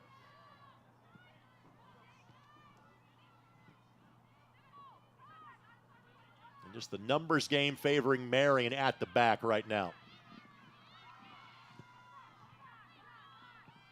They've been able to maintain possession and opportunities with kind of 5 or 6 players in the attack, keeping 3 or 4 back most of the second half. Yeah, most of the second half, you mentioned they're trying to keep that possession in the middle third. They've been a lot quicker and more direct in the attacking third. Mullen continues to go. Nobody checks the ball. Mullen leaves it. Treadway just couldn't set it up, and she did have the last touch. And let's see if that has an impact now in the last 11 minutes. And again, it's Mullen with the ball at her feet. That speed, I almost would like her to take that shot there from the 18. Yeah, it goes to Treadway. Just that first touch from Treadway on that left foot just takes her a little bit too far on the angle. That's just a tough one. You've almost got to one-time it or try and play something back to the middle. Mackenzie Minnie will exit for Indiana Wesleyan. If these two teams were to see each other again, it would likely be in the championship game of the Crossroads League tournament. That would be on Wednesday, November the 12th. If that match is here, you can watch it on the ISC Sports Network. Kostick digs in. Koger with 2 defenders trailing and a third now picking her up. Koger has a hit and again didn't get everything she wanted to on that. I like this attacking idea. You see Koger doing just about the same as Mullen as far as dribbling at that back line with some speed. You're forcing those defenders to make a decision. Do I step to the ball or do I stay positionally and mark my man? Treadway just realized either she thought she was off or she has emptied the tank a little. She has probably played a little more minutes than she's used to today. She entered this match 15 minutes in and basically hasn't left since. She's been very creative up top. Everyone in this forward group is great at working off each other. They've got different styles, but there's no combination that I think is a bad option. And that will be a throw for Marian. Treadway did have a spell on the bench briefly in the second half, so she has basically played 50 of the 80 so far in this match. I'm not sure. Have we seen Palmer in the second half? We have not. Something to keep an eye on for sure. Hopefully it's just a resting situation. It's going to be a Marian throw. Now you can shave a few seconds on restarts here if you're Marian, defending a 1-goal lead with 9 minutes left to go in the match. I think they've done a nice job since taking that 1-0 lead of really possessing in the right positions, not giving the ball up in dangerous positions. You know, Indiana Wesleyan has had a little bit of a spell of an attack there, but just limiting the giveaways, limiting where they play the ball out has allowed Marian to defend really solidly. Well, I think Marian has played the ball back to Ames 0 times since everything's been sideways. There's Conrad.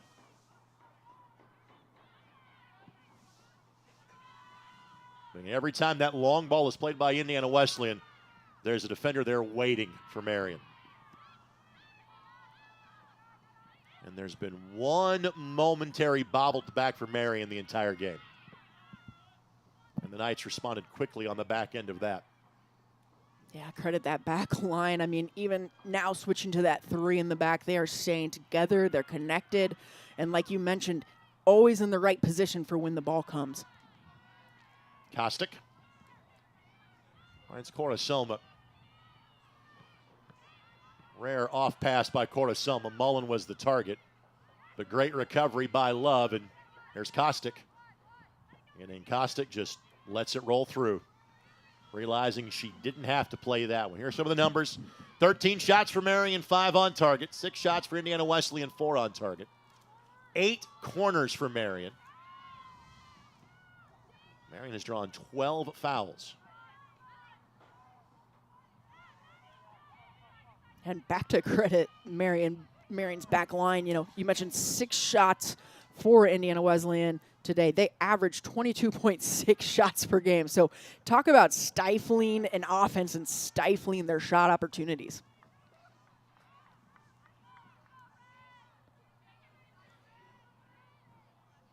And if we have an outright winner, Palmer about to check back in, by the way, for Marian. If we have an outright winner, again, that team will wrap up the #1 seed in the conference tournament.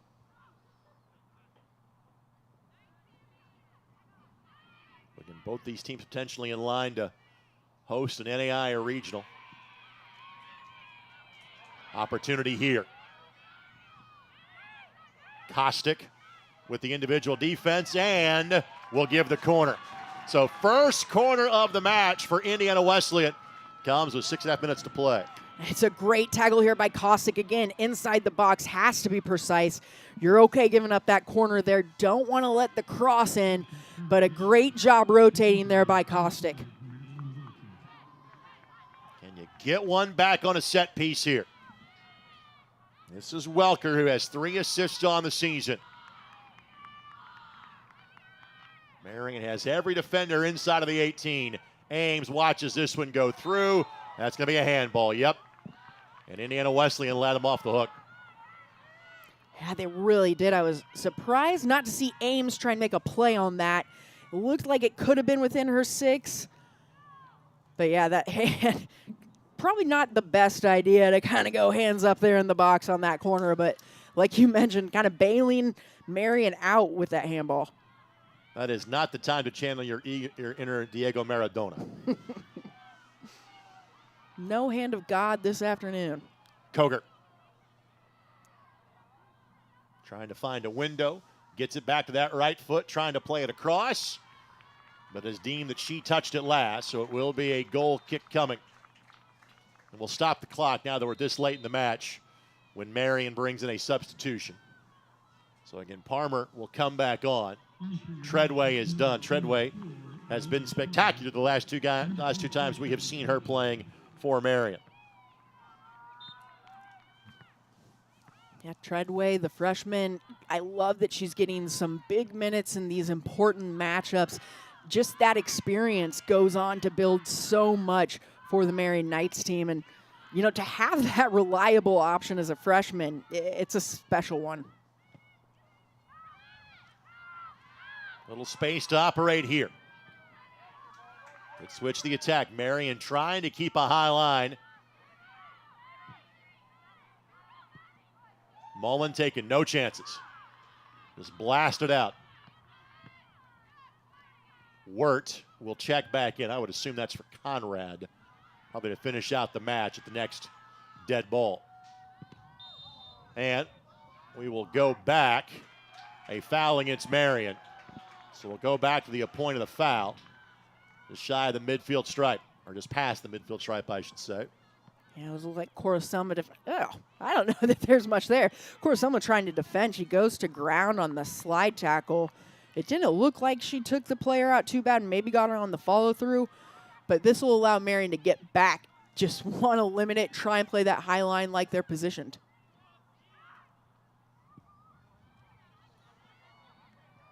Again, loose change. Hasn't gotten to Ames yet, still hasn't. The better news for Marian is that wasn't given away as a corner.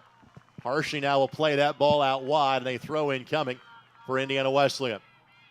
Yeah, and that is one of the toughest balls to save. You know, my first inclination is you'd like to see Ames come out and clean that up off the one hop, but with forwards running at you, it's so difficult. And that will go back here.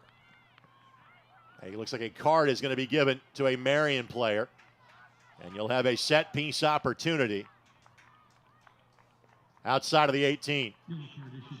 So first yellow shown to a Marian player today. And Indiana Wesleyan has Sluss all the way past the midfield stripe. Yeah, any kind of clearance they get, Sluss is going to play it right back in. And if you're Marian, you hit this toward the PE center.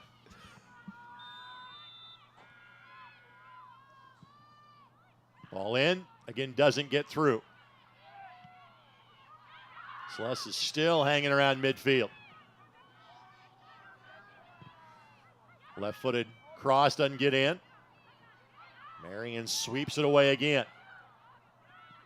Koger knocks it forward. Conrad, Parmer. Have a hit. Sluss now in full retreat mode.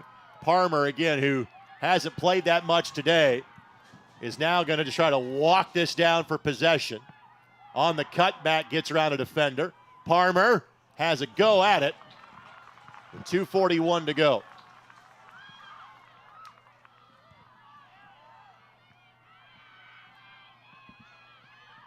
King. First touch wasn't great. Second touch was good enough. When in doubt, find Cortoselma.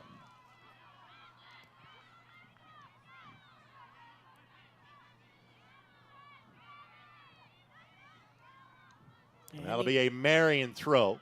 Indiana Wesleyan really going to turn up the pressure and the temperature these last 2 minutes. You know, forcing Marian either to give up those two fouls like we just saw there, potential corner kicks, or anything to try and get a shot and test Ames.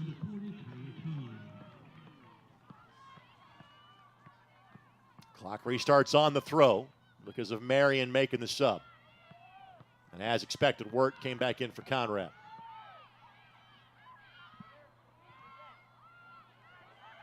Good read. Great read by Love. Koger will try to keep that ball on her feet as long as possible. That's even better for Marian. Ball played sideways, and the sands of the hourglass will continue to slide through for the Marian Knights. Now we'll stop the clock. You said it, Greg. Great step in there from Jordan Love. She's playing that outside left spot, so to have to stay connected inside and then winning that ball in the midfield, she's done her job well today. Again, foul given by Indiana Wesleyan, and again, the song remains the same. It wouldn't surprise me to see him just go short to the corner. It is a good day for a campfire, is it not? Yeah, perfect day, actually.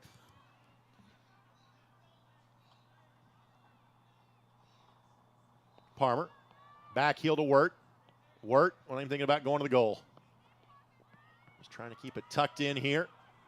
Knocks it forward. Parmer couldn't get there in time. It will be a goal kick. Has to be a quick win for Indiana Wesleyan. 60 seconds left to go. Chance for a couple of final pushes forward for Indiana Wesleyan. Well done. King plays that ball towards the bleachers.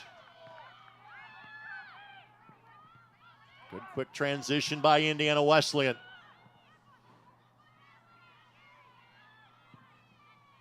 To the edge of the 18. Yeah, shouting for a handball there. They might have had a point. Ball 9. This will be a corner. So again, everybody for Indiana Wesleyan, I'd bring the keeper fully up as well. They're going to. Throw her in. Celeste is going to get into the 18. Again, you'll hear Mark Cardosi in a matter of seconds. You've got one opportunity here for Indiana Wesleyan. This will be the final action of this game. First seed in the league is on the line. Ball knocked down, still loose, still going. Not in time, never got through. Game. Marian got the only goal of the match. It is Koger that gets it, and Marian has clinched at least the number 1 seed in the Crossroads League as they defeat Indiana Wesleyan by a goal to 0. And if these two teams see each other again, it will be in the conference championship match, which would be contested in this stadium on November the 12th. Again, both teams will wrap up the regular season on Wednesday. Indiana Wesleyan takes on Bethel, while Marian visits St. Francis. Conference tournament then begins a week after that. Kristen, final thoughts on this one? An excellent battle, just like we thought it would be. Marian showing a little bit more technique and position there, but I tell you what, Indiana Wesleyan forcing them to play and defend every second of this match, almost equalizing it on that last corner kick, but Marian survives and, wins that first seed and well-deserved for the season they're having. Congratulations to the Marian Knights, and again, this could be the first of 3 matchups between these two tremendous programs this season. For Kristen Hazley and our entire ISC Sports Network crew, this is Greg Regstraw. 1 goal is all this match had in it. It belonged to Katie Koger. Your final score today: Marian 1, Indiana Wesleyan 0. Thanks for watching Marian Women's Soccer on the ISC Sports Network.